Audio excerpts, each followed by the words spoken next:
جو اقدام جو اعمال انہوں نے صحیح کیے ان پر چل کے ہم کامیابی حاصل کریں. یہ تاریخ کا مقصد ہے، تاریخ کو پڑھنے کا اور سمجھنے کا. لیکن جب قومیں تاریخ بھول جائیں تو وہ اپنے آپ کو بھی بھول جاتی ہیں. جو بھی آتا ہے آج کے دور میں مسلمانوں کو ٹھوکر مارتا ہے اور مسلمانوں کو ذلیل و خوار کرتا ہے اور مسلمانوں کو یہ کہتے ہیں کہ ہم جو ہیں وہ بیکورڈ ہیں، ریگریسو ہیں، ہماری تہذیب میں کچھ بھی نہیں ہے، کیا ہے اسلام نے کیا کیا ہے. یہ دعوے کرتے ہیں نا کہ مسلمانوں نے کیا کیا پچھلے 1000 سال میں، مسلمانوں کی کیا اچیومنٹس ہیں، کون سے پہاڑ کھود لیے مسلمانوں نے، وہ کیا چاہتے تھے اور ان کے ساتھ کیا ہوا، اور ہمیں ان سے محبت کیوں کرنی ہے، ہمیں ان کی تعظیم کیوں کرنی ہے، ہم نے انہیں اپنا راہبر کیوں بنانا ہے.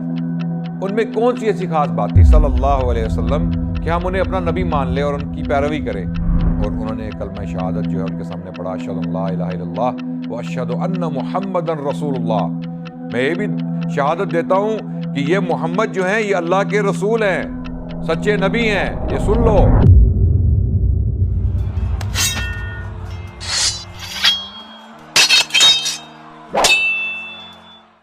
بسم اللہ الرحمن الرحیم، الحمد للہ والصلاة والسلام علی رسول اللہ، اما بعد، اعوذ باللہ السمیع العلیم من الشیطان الرجیم، بسم اللہ الرحمن الرحیم، وما ارسلناک الا رحمۃ للعالمین.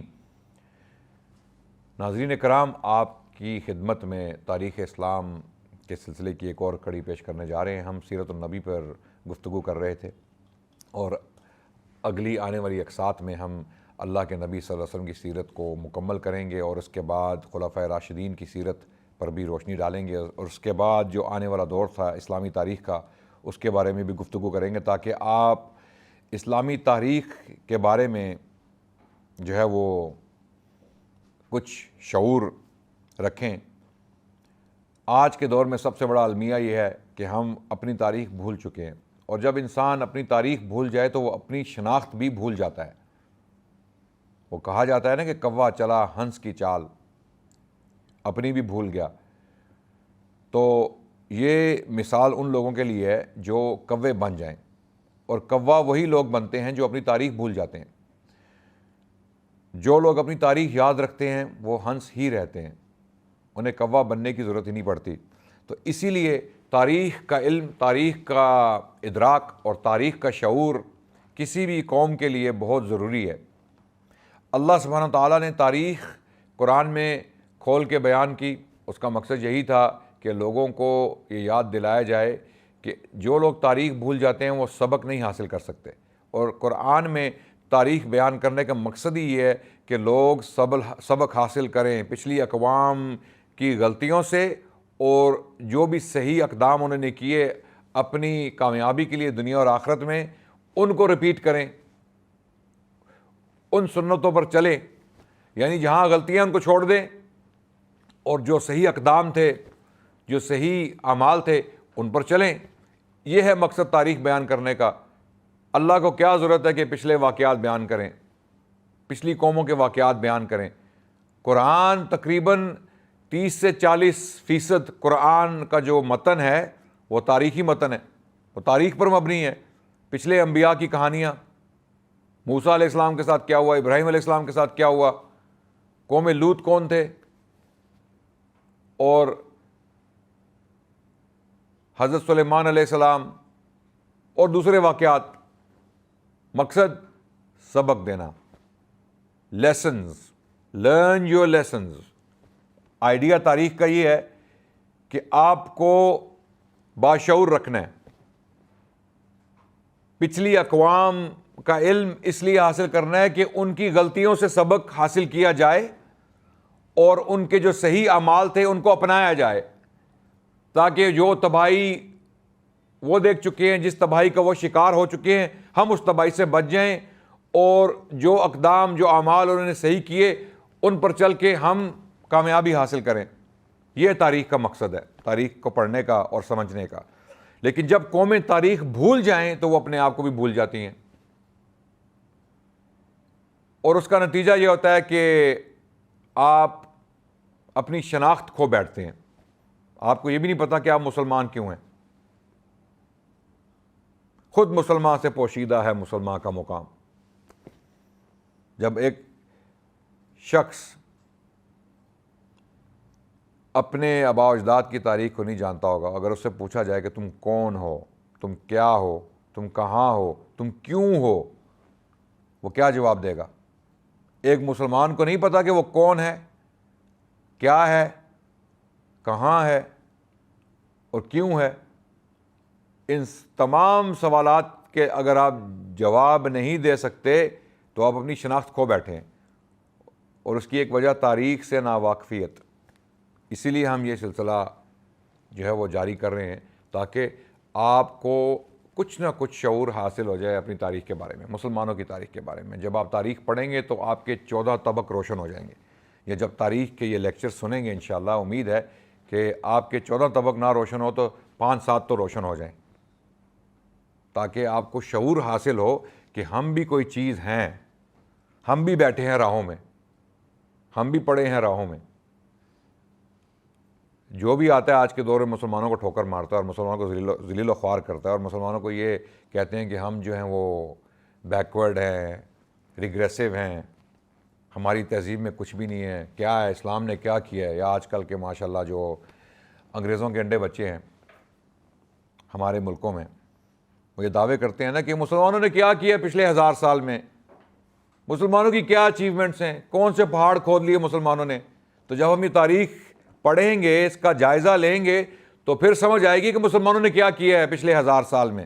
انشاءاللہ مقصد یہ ہے کہ تاریخ کھول کے بیان کی جائے مسلمانوں کی جو اچیومنٹس ہیں، اسلامی تہذیب جو ہے وہ کس بلا کا نام ہے، اس کی کیا اچیومنٹس ہیں، پازیٹیو ہیں یا نیگیٹو ہیں، مسلمانوں کا اثر اچھا تھا یا برا تھا دنیا پر، یا آج کا جو دور گزر رہا ہے وہ اچھا ہے۔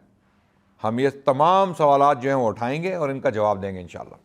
تو آگے چلتے ہیں۔ عبداللہ بن سلام کا واقعہ بیان ہو رہا تھا پچھلی قسط میں، اللہ کے نبی صلی اللہ علیہ وسلم کی سیرت بیان کر رہے تھے، اور اس سیرت کو بیان کرنے کا مقصد یہ ہے کہ ہم اسلام کی بنیاد کو سمجھ لیں، اسلام کی بنیادیں کس طرح پڑھیں، اللہ کے نبی کون تھے، ان کی سٹرگل کیا تھی، وہ کیا چاہتے تھے، اور ان کے ساتھ کیا ہوا، اور ہمیں ان سے محبت کیوں کرنی ہے، ہمیں ان کی تعظیم کیوں کرنی ہے، ہم نے انہیں اپنا راہبر کیوں بنانا ہے، ان میں کون سی ایسی خاص بات تھی صلی اللہ علیہ وسلم کہ ہم انہیں اپنا نبی مان لیں اور ان کی پیروی کریں آج کی 21ویں صدی میں۔ تو اسی لیے ہم یہ تاریخ اللہ کے نبی کی بیان کر رہے ہیں۔ عبداللہ بن سلام جب تشریف لائے اور انہوں نے نبی کو دیکھا، ایک یہودی عالم تھے اور نبی کو دیکھ کے اسلام قبول کیا، تو جب انہوں نے اسلام قبول کیا تو انہوں نے اللہ کے نبی صلی اللہ علیہ وسلم کو فرمایا کہ جب میں باہر جاؤں گا اور دوسرے یہودی جو ہیں وہ میرے بارے میں سنیں گے کہ میں مسلمان ہو گیا ہوں، تو وہ میری جو ہے وہ بے عزتی کریں گے اور مجھے برا بھلا کہیں گے اور میرے بارے میں پروپیگنڈا کریں گے، غلط پروپیگنڈا کریں گے۔ تو اس سے پہلے کہ میں اعلان کروں اسلام کا، آپ یہودیوں کو بلا کے میرے بارے میں پوچھیے، تاکہ میرے بارے میں کوئی شکوک و شبہات جو ہے مسلمانوں کے دلوں میں پیدا نہ ہوں۔ ماشاءاللہ کتنے زمانہ ساز اور کتنے عقل مند انسان تھے رضی اللہ عنہ عبداللہ بن سلام۔ تو عبداللہ بن سلام کو حکم دیا گیا کہ وہ گھر کے پچھلے حصے میں چھپ جائیں، اور یہودیوں کو بلایا گیا جو ان کے بڑے بڑے عالم تھے، ان سے پوچھا گیا کہ عبداللہ بن سلام کے بارے میں تمہارا کیا خیال ہے۔ اور یہ مدینے میں اللہ کے نبی صلی اللہ علیہ وسلم کے آنے کے جو پہلے دن تھے ان دنوں کا واقعہ ہے، غالباً جو پہلا مہینہ کہہ لیں آپ، انہی دنوں کا واقعہ ہے۔ تو یہودی آئے اور یہودیوں سے پوچھا کہ عبداللہ بن سلام کے بارے میں آپ کا کیا خیال ہے، تو انہوں نے کہا بہت بہترین انسان اور بہت بہترین انسان کا بیٹا، ان کا باپ بھی بہت بڑا عالم تھا اور یہ بھی بہت بڑے عالم ہیں، ہمارے قبیلوں میں انتہائی جو ہے وہ اعلیٰ خاندان سے ان کا تعلق ہے اور سب سے اچھے عالم ہیں، بے شک ہمارے سردار ہیں، ہمارے لیڈر ہیں۔ تو اس کے بعد عبداللہ بن سلام رضی اللہ عنہ ظاہر ہوئے اور انہوں نے کلمہ شہادت جو ہے ان کے سامنے پڑھا، اشہد ان لا الہ الا اللہ واشہد ان محمدًا رسول اللہ، میں یہ بھی شہادت دیتا ہوں کہ یہ محمد جو ہیں یہ اللہ کے رسول ہیں، سچے نبی ہیں، یہ سن لو۔ وہی یہودی جو کچھ لمحے پہلے ان کی شان میں قصیدے پڑھ رہے تھے وہ پلٹ گئے اور انہوں نے کہا یہ سب سے بدترین شخص ہے، ہمارے قبائل میں سب سے بدترین خاندان سے ہے، اس کا باپ بھی بدترین تھا، اور اللہ کے نبی صلی اللہ علیہ وسلم نے جب یہ رویہ دیکھا تو وہ بھی حیران ہو گئے کہ ابھی تو یہ کہہ رہے تھے کہ سب سے بہترین شخص ہے اور اب یہ پلٹ گئے ہیں۔ تو عبداللہ بن سلام نے اس وقت اللہ کے نبی صلی اللہ علیہ وسلم کو یاد دلایا کہ میں اسی لیے یہ ایکسرسائز، یہ تجربہ کرنا چاہتا تھا کہ آپ یہ دیکھ لیجئے۔ تو اس سے اندازہ ہو گیا کہ ان لوگوں پر جو ہے وہ اعتبار نہیں کیا جا سکتا، یہ جو ہے وہ بڑے عجیب لوگ ہیں جن سے اللہ کے نبی صلی اللہ علیہ وسلم کا سامنا ہوا۔ تو یہ تیسرا گروہ تھا یہودیوں کا مدینے میں۔ تو یہ تھی کچھ مدینے کی جو ڈیموگرافکس جس کو ہم کہتے ہیں، پاپولیشن کا جو اندازہ ہے وہ یہ ڈیموگرافکس تھی، یہ تقسیم ہے ڈیموگرافکس کی، کہ ایک گروہ مسلمانوں کا تھا جو مہاجرین اور انصار پر مبنی تھا۔ انصار جو تھے وہ مجموعہ تھے دو قبائل کے، اوس اور خزرج کے۔ تو مہاجرین جو ہیں وہ مکے سے تشریف لائے تھے، تو یہ مسلمانوں کا ایک مجموعہ تھا۔ اور ایک گروہ تو وہ کفار کا تھا، مشرکین کا، جو پہلے سے آباد تھے یثرب میں، اور ان میں سے کچھ لوگ جو ہے وہ منافق بھی تھے جنہوں نے اسلام کا اظہار بھی کیا یا ڈھونگ رچایا اسلام کا، لیکن دل میں وہ مشرک تھے، کافر تھے۔ اور تیسرا گروہ جو تھا وہ یہودیوں کا تھا، جو دشمن گروہ تھا، جو بعد میں آنے والی تاریخ آپ کو جب ہم بیان کریں گے آپ کے سامنے تو آپ کو اندازہ ہو جائے گا کہ یہ لوگ اسلام کے دشمن کیوں تھے۔ اس کی ایک بہت بڑی وجہ یہ بھی تھی کہ ان کا معاشی جو غلبہ تھا عربوں کے اوپر، وہ جو ہے وہ کمزور پڑ گیا۔ اللہ کے نبی کے آنے کے بعد جب عربوں کے درمیان صلح ہو گئی، مسلمان ہونے کے بعد اوس اور خزرج کے لوگ آپس میں بھائی بھائی بن گئے، جو ایک دوسرے کی جان کے در پہ تھے، ایک دوسرے کو قتل کر رہے تھے، مار رہے تھے۔ جب ان میں صلح ہو گئی تو یہودیوں کا کاروبار ختم ہو گیا، کیونکہ وہ جنگیں کرا کے ان لوگوں میں آپس میں جنگیں کرا کے ان کو اسلحہ بھی بیچتے تھے، ان کو قرضے بھی دیتے تھے، اور اس کا فائدہ جو ہے وہ یہودی قبائل کو ہوتا تھا۔ تو اس لیے وہ اللہ کے نبی کے دشمن بن گئے، اور اس کے علاوہ بھی دشمن بن گئے کہ اللہ کے نبی ایک ایسا دین جو ہے وہ پیش کر رہے تھے جو یہودیوں کے لیے ٹھیک نہیں تھا اس وقت، اور جو مخلص یہودی تھے، جو چاہتے تھے کہ وہ حق کی پیروی کریں، انہوں نے اسلام قبول کر لیا۔ تو اللہ کے نبی صلی اللہ علیہ وسلم نے سب سے پہلا کام، ایک بڑا کام جو کیا مدینے میں آنے کے بعد، اب ہم مدنی زندگی جو اللہ کے نبی کی شروع کر چکے ہیں، ہم مدنی زندگی میں داخل ہو چکے ہیں۔ مکی زندگی اللہ کے نبی صلی اللہ علیہ وسلم کی جو تھی اس سے ہم گزر چکے ہیں الحمدللہ، اور اب مدنی زندگی کا آغاز ہو رہا ہے۔ تو اللہ کے نبی صلی اللہ علیہ وسلم نے مدنی زندگی میں سب سے پہلا جو ایک اہم کام کیا وہ تھا مسجد کا بنانا، جس کو آج کے دور میں ہم مسجد النبوی کہتے ہیں یا مسجد النبوی کی حیثیت سے جانتے ہیں۔ وہ مسجد بنائی گئی، اور جو مسجد کی عمارت تھی اس وقت اللہ کے نبی کے دور میں، وہ بہت سمپل سی سادی سی عمارت تھی۔ اللہ کے نبی نے وہ مسجد وہیں پہ بنائی جہاں پر ان کی اونٹنی قصوہ پہلی بار بیٹھی۔ جب اللہ کے نبی نے حکم دیا کہ اس کو چھوڑ دو، اس کی مہار کو مت پکڑو، جب مدینے کے لوگ کھینچ رہے تھے مہار کو کہ اللہ کے نبی آپ ہمارے پاس آئیے، ہمارے ساتھ رہیے، تو اس وقت اللہ کے نبی نے کہا اس کو چھوڑ دو، حکم دیا چھوڑ دو، کیونکہ یہ مامور ہے اللہ کی طرف سے، یہ جہاں بیٹھ جائے گی وہیں پر قیام کیا جائے گا۔ اور جہاں پر وہ پہلی بار بیٹھی قصوہ اونٹنی، وہیں پر مسجد کا قیام ہوا۔ اور یہ زمین جو ہے دو یتیم بھائیوں کی تھی، اللہ کے نبی نے اس کو رقم کے عوض جو ہے وہ خریدا، اللہ کے نبی نے اس کی قیمت ادا کی اور یہ زمین دو یتیم بھائیوں سے خریدی۔ اور کیا خوش نصیب بھائی ہوں گے وہ جن کی زمین پر اسلام کی دوسری مقدس مسجد بنی، جس میں نماز پڑھنے کا ثواب جو 1000 نمازوں کے برابر ہے۔ اللہ اکبر! کیا خوش نصیب بھائی ہوں گے وہ جن کی زمین میں اللہ کے نبی صلی اللہ علیہ وسلم کا جسد مبارک جو ہے وہ رکھا گیا۔ اور پھر شیخین حضرت عمر اور حضرت ابوبکر کو بھی وہیں پر دفنایا گیا، اور ہزاروں سال وہاں پر نمازیں پڑھی جائیں گی۔ مسجد کا بنانا بہت بڑی سعادت ہے، اور اللہ کے نبی کی حدیث ہے صلی اللہ علیہ وسلم، قال رسول اللہ صلی اللہ علیہ وسلم من بنا للہ مسجدا بنى اللہ لہ مثلہ فی الجنہ، کہ جس نے اللہ کے لیے مسجد بنائی اس دنیا میں، اللہ اس کے لیے اسی طرح کا گھر جنت میں بنائے گا۔ اب جنت میں جو گھر ہوگا وہ آپ کے 2 4 5 کمروں کا بنگلہ نہیں ہوگا، آپ کا بحریہ ٹاؤن یا بحریہ انکلیو والا گھر نہیں ہوگا۔ ہم ایک کنال کا گھر بنا لیں تو ہمارے پاؤں زمین پہ نہیں لگتے، ہم کہتے ہیں او میں نے بہت بڑی مینشن بنا لی، محل بنا لیا، رائٹ؟ لیکن جو جنت کے گھر ہوں گے ان کو گھر کہا جائے گا لیکن وہ گھر ہیں نہیں، ان کی حقیقت کچھ اور ہے، ان کی حقیقت کچھ اور ہے۔ جنت کی حقیقت ہے ہی اور، نہ کسی آنکھ نے دیکھی، نہ کسی کان نے سنی، نہ کسی ناک نے سونگی، نہ کسی ہاتھ نے یا پاؤں نے محسوس کی، وہ حقیقت ہی اور ہے۔ وہاں سب کچھ مختلف ہوگا، نام جو ہیں وہ شاید جو ہیں وہ سملر ہوں لیکن حقائق جو ہے، حقیقت جو ہے وہ مختلف ہوگی۔ تو اللہ کے نبی نے مسجد بنائی، اور مسجد کی جگہ پہ بہت ساری جھاڑیاں تھیں اور کچھ پرانے مشرکین کی قبریں تھیں، ان کو مسمار کیا گیا، ان کو ڈھایا گیا اور جھاڑیوں کو صاف کیا گیا، جو جنگل تھا، جو درخت تھے اس کو صاف کیا گیا اور مسجد بنائی گئی۔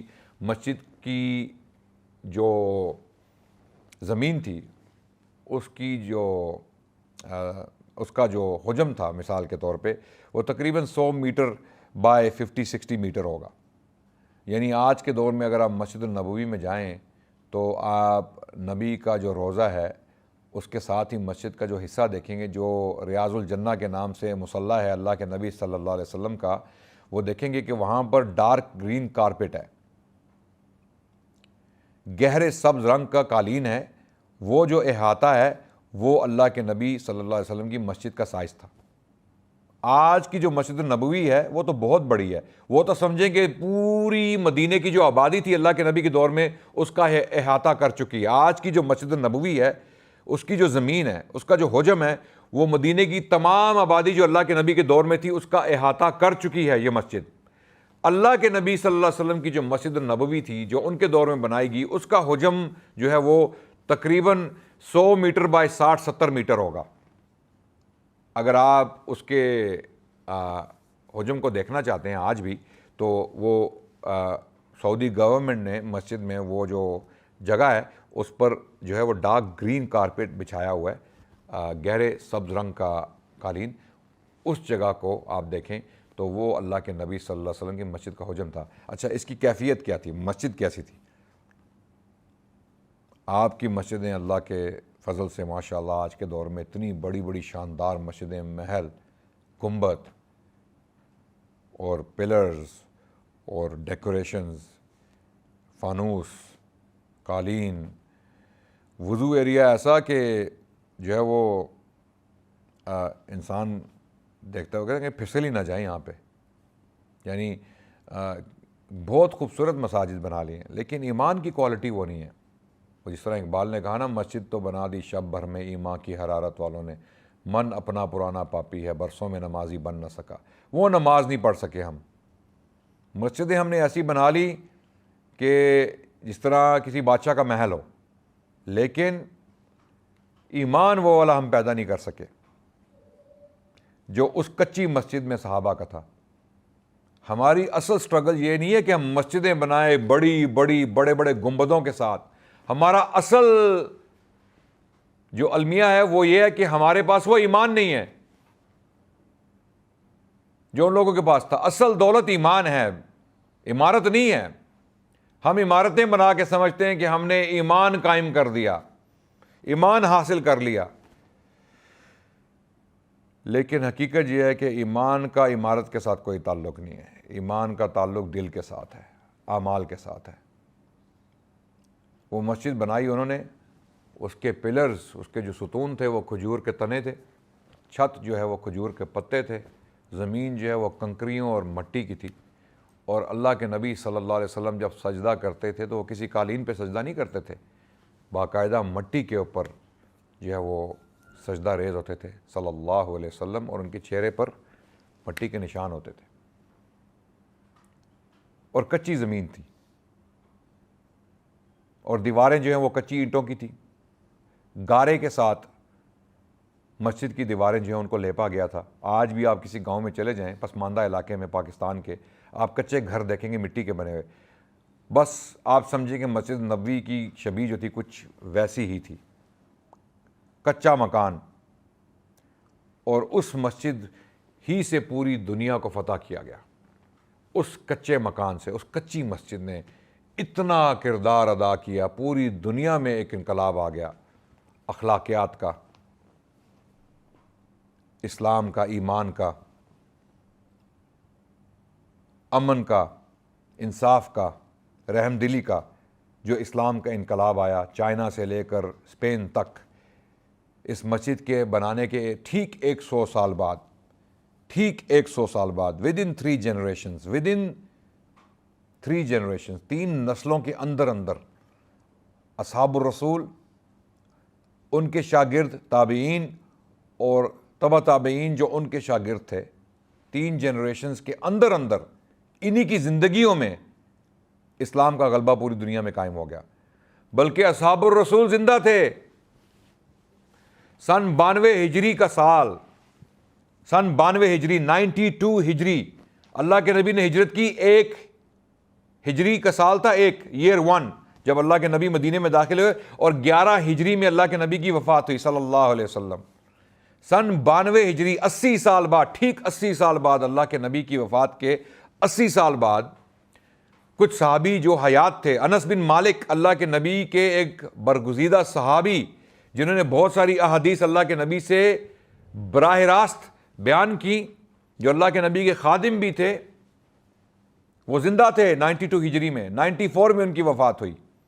اور آخری صحابی اللہ کے نبی کے جو فوت ہوئے رضی اللہ عنہ، ان کی تاریخ وفات ہے تقریباً 110 ہجری، ٹھیک 100 سال بعد، اللہ کے نبی کی وفات کے 100 سال بعد ان کی وفات ہوئی۔ ابو طفیل عامر بن واثلہ جن کا نام تھا، ابو طفیل عامر بن واثلہ، ان کی وفات 110۔ تو اللہ کے نبی کے صحابی حیات تھے۔ 92 ہجری کا میں نے ذکر کیوں کیا؟ یہ سال کیوں اتنا امپورٹنٹ ہے؟ یہ سال اس لیے امپورٹنٹ ہے کہ اسی سال میں طارق بن زیاد اسپین میں داخل ہوئے، اور قتیبہ بن مسلم چائنا کے علاقے میں داخل ہوئے، اور محمد بن قاسم جو ہے وہ ہندوستان کے علاقے میں داخل ہوئے۔ بہت بڑا خطہ تھا، بہت بڑا رقبہ تھا، آپ کی سوچ سے بھی بڑا رقبہ ہے، آپ کی سوچ سے بھی بڑا رقبہ ہے، آپ سوچ بھی نہیں سکتے۔ آج فلائٹ لی جائے نا، چائنا سے اسپین کی فلائٹ لی جائے تو 7، 8، 9، 10 گھنٹے تو لگ جائیں گے۔ 500 کلومیٹر پر آور کی رفتار سے جہاز جب اڑے تو شاید 10 گھنٹے لگ جائیں اس فلائٹ کو۔ اس دور میں شاید 2-3 سال لگ جائیں، کیونکہ گھوڑوں اور اونٹوں پر سفر کیا جاتا تھا۔ تو سن 92 ہجری میں اسلام کا غلبہ جو ہے وہ قائم ہو چکا تھا، اور ان علاقوں میں اسلامی تہذیب کی بنیاد پڑ چکی تھی۔ اور بعد میں آنے والا دور، اس میں کیا ہوا، مسلمانوں نے کیا کیا جو ہے وہ جو ان کی اچیومنٹس تھیں وہ کیا تھیں، ان علاقوں میں مسلمانوں نے کیا کیا، ان لوگوں کے ساتھ کیا ہوا، کیا سلوک تھا، اس کے بارے میں بھی تفصیلات ہم پڑھیں گے انشاءاللہ۔ تو اللہ کے نبی صلی اللہ علیہ وسلم نے مسجد کی بنیاد رکھی، اور اسی مسجد میں تمام کی تمام اسلام کی تعلیم دی گئی، ابتدائی تعلیم۔ یہیں پر لوگ مسلمان ہوئے، یہیں پر لوگ جو ہیں انہوں نے لوگوں نے پناہ لی۔ جو غریب تھے، جو غریب طبقہ تھا مسلمانوں کا، وہ مسجد میں ہی رہتا تھا، اللہ کے نبی کی صحبت میں وہ لیکچرز اٹینڈ کرتے تھے اللہ کے نبی کے۔ اللہ کے نبی جب حدیثیں بیان کرتے تھے یہ لوگ سنتے تھے، اور پھر یہ تعلیمات جو ہیں ان کو بعد میں انہی صحابیوں نے پھیلایا۔ اللہ کے نبی صلی اللہ علیہ وسلم سے جو اللہ کے نبی کی تعلیمات، ان کے احکام، ان کی حدیثیں سن کے بعد میں ان لوگوں نے اللہ کے نبی کی تعلیمات کو پوری دنیا میں پھیلایا۔ اور یہ سب مسجد النبوی کا کمال تھا، مسجد النبوی کی جو اسٹیبلشمنٹ تھی اس کے بعد ہوا۔ اور کچھ اور تفصیلات انشاءاللہ اس ضمن میں بیان کریں گے۔ تب تک کے لیے اجازت چاہتے ہیں، اگلی قسط میں آپ کے سامنے دوبارہ حاضر ہوں گے۔ السلام علیکم ورحمۃ اللہ وبرکاتہ۔